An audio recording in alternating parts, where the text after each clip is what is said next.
my name's Jonathan Rigby. I used to do a lot of drawing. I've been drawing for about 8 years.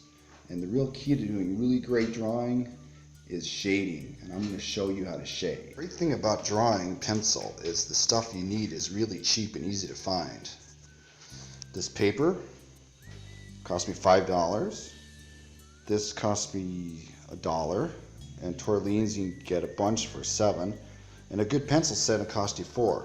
These are charcoal. These aren't too expensive either. Also, they last forever. I've had these pencils for over 8 years, and they're just now getting short. But if you take care of them and keep them just a little sharp, they'll last a long time. Okay, for this drawing, I only need a few things. An eraser, my thinnest blender. This is a 6B pencil. The higher the number, B, the darker the lead, and the softer. And this is my 2B I'll use to draw the picture. I thought I would touch base a little more on the pencil types. This is really the only technical jargon you need to know for now. Usually it's just about grab a pencil and paper and a blender and get going. But just so you have an idea of what's going on.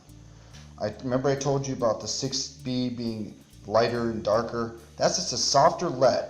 The higher the number B, the softer the lead. See how soft the end is? You can't really sharpen that much. But see, as we go up to the 2B and then the straight B, it's very hard and you can sharpen it really good. But those are the B's. That's only one part. Then you have the H's. Those are super hard lead. Those are for shading and, not for shading, I'm sorry, but for really thin lines like sketching. This is an HB. That's kind of what your pencil you usually buy for school and stuff is, like your 2HB. That's what this is. It's the middle. So hard pencils are H, soft pencils are B. It's time to get to it. The best way to test your shading is on simple things, simple shapes. Like up here, I have a triangle and a circle. For our explanation, I'll do a circle. Just try and draw a circle. As round as you can. It doesn't look like much now, but just wait. We'll make it look back to our circle. I'm going to use my 2B here and draw where my light is, because that's the first step. You got to know where your light is. So I'm going to say my light's there. So everything else, you have to expect the light's going to be going this way from that point. So to start shading, you start from the farthest point to the light, right here. Just a little light, because lighter the better, because it's much easier to erase light things than dark things. And just always keep an eye on where that is.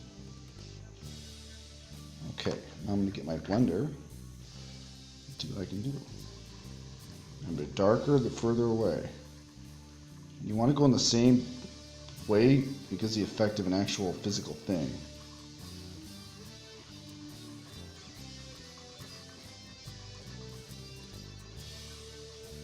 Just to speed this up, I went ahead and added a little more and made this darker.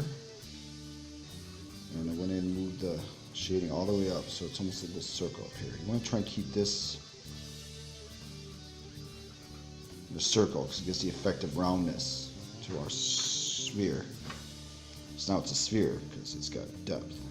It's not a circle anymore. Let's add a little bit more to make sure we see darker and lighter. Okay, we're halfway done. Now you need the shadow. The best way to do shadow is to try and find the lowest part of the thing you're drawing and draw a straight line away from it. We'll go about there. Then you just kind of fill it in where you think, try and guess how big the item is. So I don't think I'll make this one about this big. So I got the shade in, but see the problem here? Something you have to keep an eye on is it looks like a big blur now. You have to make sure you go back and assert where the actual item hits its shadow.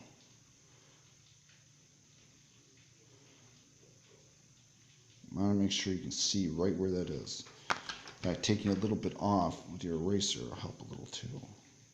You want to have a good definition of where the shadow and the item meet.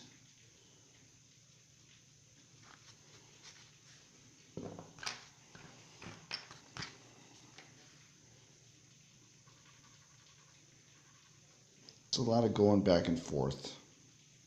Erasing, unerasing. Another trick, you want to make sure this all looks the same because shadows don't have different shades in them. They're either a shadow or they're not. See, that's a little odd shaped up here. Trying to erase that out. And that's basically your first step into a bigger world. As you see up here, the one I did earlier, I managed to get a little darker, but just a little light enough we can really see where the shadow starts and the item ends. So once you get this down, you should be able to paint and draw just about anything, because remember, everything in the world is nothing but shapes. I hope this was helpful, and good luck drawing.